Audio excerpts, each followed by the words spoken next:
kita membantu Prabowo untuk menghadapi perebutan kekuasaan. Perebutan kekuasaan yang dikomandoi oleh oligarki dengan dinasti dan juru maki.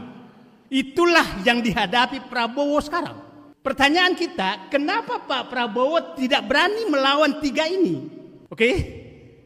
Seakan-akan tidak berani, tapi kita nggak tahu.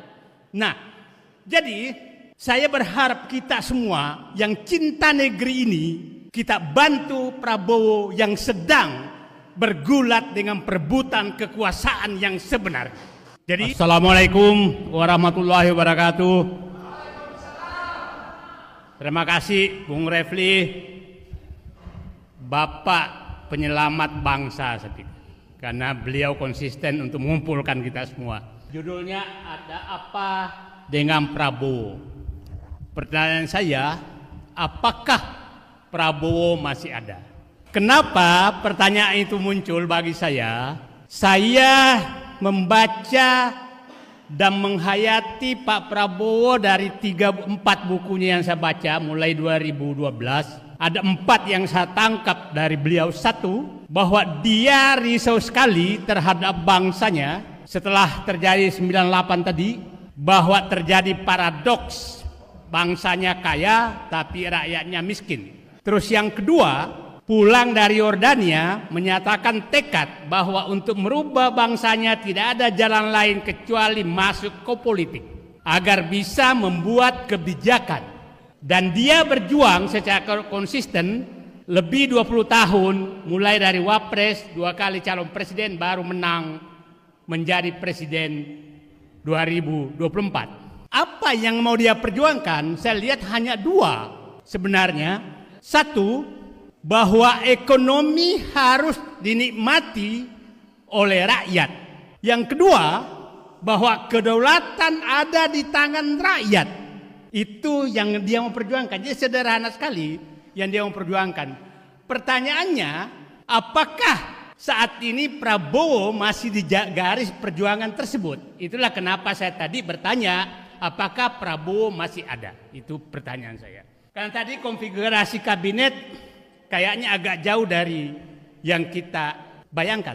Nah, yang saya bayangkan sekarang adalah siapa tahu sebenarnya saat ini baru terjadi perebutan kekuasaan, bukan kemarin. Nah, karena begini, kabinet yang disusun Prabowo saya katakan kan 5 jalur. Jalur pertama politisi, jalur kedua profesional, jalur ketiga adalah oligarki, jalur keempat adalah dinasti, jalur kelima adalah juru maki. Ini 5 jalur yang masuk ke kabinetnya Prabowo yang sekarang. Nah, jadi saya membayangkan sekarang yang terjadi ini sedang terjadi perebutan kekuasaan di dalam pemerintahan, yaitu Merdeka Utara dengan Merdeka Selatan.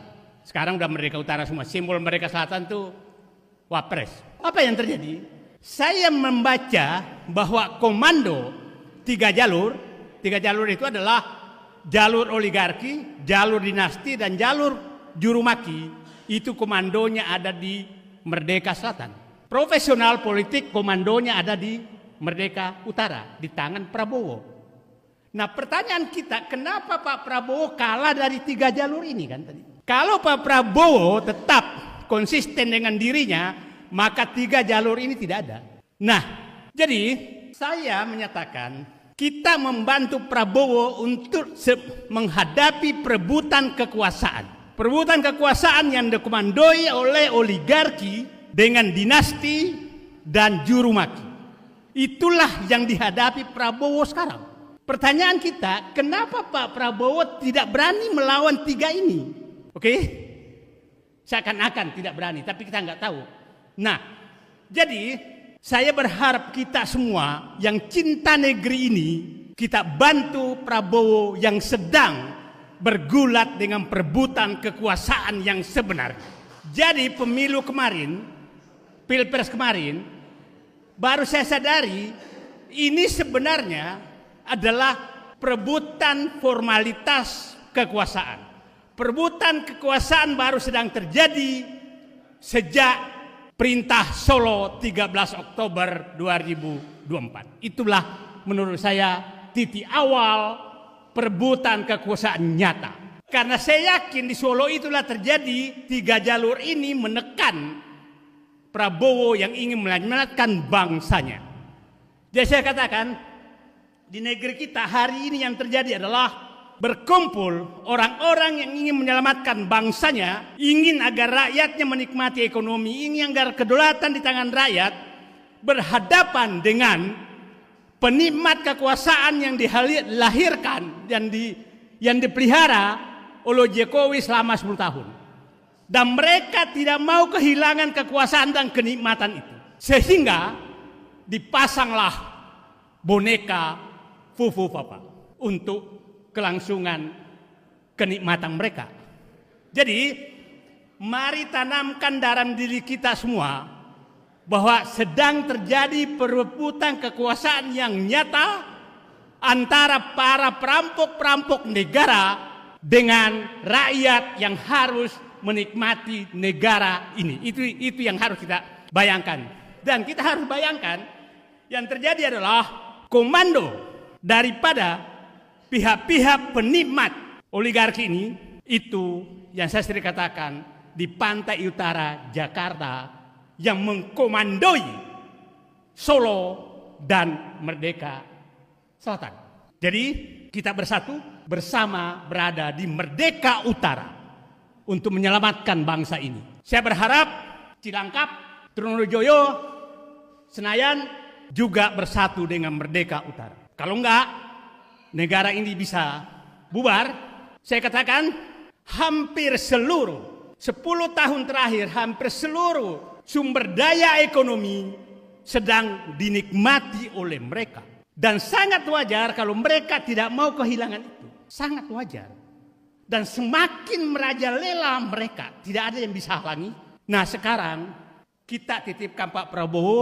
Pak Prabowo, kami berada di belakang Bapak untuk menyelamatkan bangsa ini agar ekonomi kembali kepada rakyat, agar kedaulatan kembali kepada rakyat, agar kita persatuan tetap terjaga, agar bangsa ini selamat dari rongrongan 3 jalur yang menghadapi Bapak, yaitu jalur oligarki, jalur dinasti Jokowi, dan jalur juru mati. Bayangkan, Pak Hendradi tadi sekarang jadi menteri itu tidak perlu sekolah, tidak perlu partai politik banyak. Pokoknya kuat memaki-maki lawan, bisa jadi menteri.